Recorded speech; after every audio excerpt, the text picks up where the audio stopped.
Jacque, take me through this game because it was a 3-point game and then at halftime, and then it felt like things shifted in that third quarter. What were you guys able to take advantage of in that third that allowed you guys to score 40 points? Yeah, it's amazing. Still, just the psyche, and this is a game that we can hopefully look back on. I think we were 3 for 18 at halftime from three, and so sometimes when the ball's not going in, that affects your mood, your spirit, your energy, and all of the above. Good thing it was a 3-point game. We still had a lead at that time. Came out just more focused. And what we wanted to get accomplished. I think our activity level was higher in the second half. The ball started going in. Sometimes it's just that simple, seeing the ball go in for you. What did you like about the way that you guys were able to dominate the inside game? Yeah, I think, we've really been stressing trying to get the ball into the paint offensively, and tonight was one of those nights where there was a concerted effort for us to drive the basketball, an effort for us to crash on the offensive end of the floor and rebound the basketball, which paid huge dividends for us. And so when you can, get that many points in the paint, it just gives you a chance to really be in control of the game. And defensively, you talked about at pregame looking at like the sample size and defense, how you guys could be better and do better. What did you think about the way that you guys were able to get the deflections that were needed? Yeah, I love the way we're able to change up defenses, and it's a great challenge to our group. It's having multiple defenses throughout the course of the night to be able to turn to, and I think our bigs are growing in that area of being able to, switch from time to time of our defenses, switch back and forth with defenses, which is good. And our group is growing. You'll see us play a lot of different, and that's going to pay dividends for us down the line, just being able to play different teams different ways. Just following up on that, could you just touch on how much both of your centers have grown in terms of consistency, in terms of just understanding what they're reading out there? Yeah. What kind of luxury is that for you? Yeah, Brian, it's been really pleasing just because those two are dudes you really enjoy being around, and for different reasons. And for them to grow on both ends of the floor and see the growth, I've been with them from the beginning. And I get a chance to see and push them and want more for them, and they want more from themselves. And Dayron knows my challenge to him was the professionalism, the consistency, knowing what I was going to get from him on a nightly basis, and he's really answering that. Like tonight, really, his energy, his ability to rebound the basketball, to have a physical presence changed the game. And then you see how Nick really is able to adjust to the game. And see that he has a matchup that he can take advantage of. See that he can push the pace in offense, and then be a hub for us and get 2 blocks in a row on the defensive end of the floor. And so I think that's huge for their growth. I think they enjoy pushing each other, and now there's some synergy of, I'm going to pass the baton to you. You're going to play your minutes, and you're going to pass it back to me, and we're going to try to dominate from that position. Jacque, Mikal's efficiency has been almost like a hallmark of his career. I think tonight, 21 points, 30 minutes, didn't play the fourth.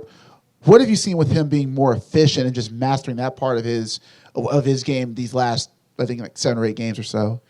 Yeah, Evan, I think that's when you really take your game to another level, is your shot selection, the process in which you get into your spots is just elevated.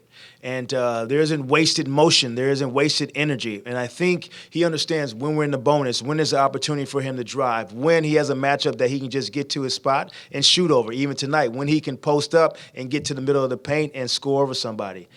So the recognition of what's going on in the game, I think, is at a high level right now and growing for Mikal. And with that comes the efficiency. Just wanted to ask about the ATOs, which you've been getting a lot of easy buckets on. There was the second half dunk for Claxton to open it, and then Mikal kind of getting top blocked. Is simplicity kind of a guiding, factor for you when you're, and the coaching staff, when you're thinking about drawing those plays up? Yeah, Lucas, is interesting. A lot of times going into the games, they are team specific, how that team plays, some matchups that we can take advantage of. And sometimes just being creative and challenging our group.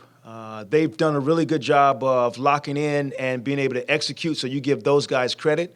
Sometimes the variety of it is putting them in a position to make a decision with multiple options out of it, and then sometimes there is a specific read on it. And so I'll continue to challenge the group in both of those areas, because at the end of the day, you want them to be able to understand what the base of the play is, how the defense is going to play it, and then be able to read from there. But our guys get all the credit for the execution. You've talked about that professionalism from Day'Ron. Can you just expand a little bit on what you've seen from him in that area that's allowed him to make such a leap this quickly? Well, I think it is understanding that it affects his playing time. So that's the biggest weapon right there. That's the biggest motivator, is that he knows that I want to go into the game, and when I call his name, know what we're going to get. And he owes that to his teammate. And I think he is realizing that he has a part in this thing, and he's playing his part. And whether that is doing extra shooting, whether that is knowing what shots we want him to take, whether that is cleaning up some of the defensive miscues, whether that is asking the right questions.